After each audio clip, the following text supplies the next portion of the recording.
Welcome back to Sales English by Inglés Superior. I'm Ben English and this is difficult situations.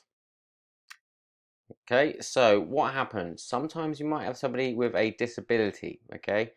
Are you traveling with anyone with disabilities? You might have to ask that to your potential clients.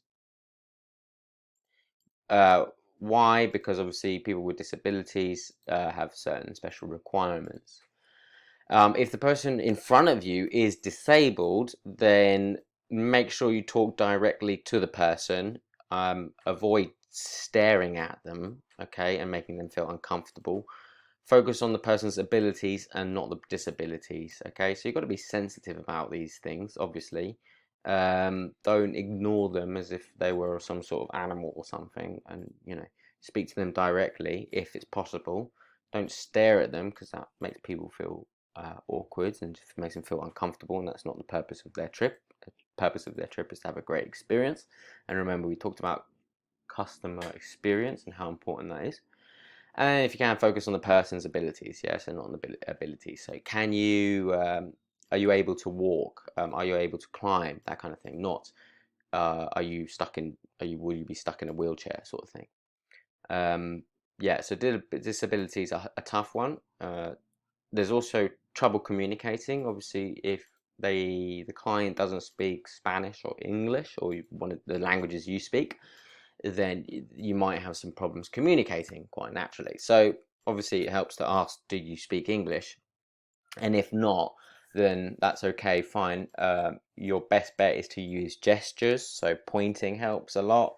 Um, talk. We really you can speak with your hands essentially. Pointing to information. Um, you have to figure it out.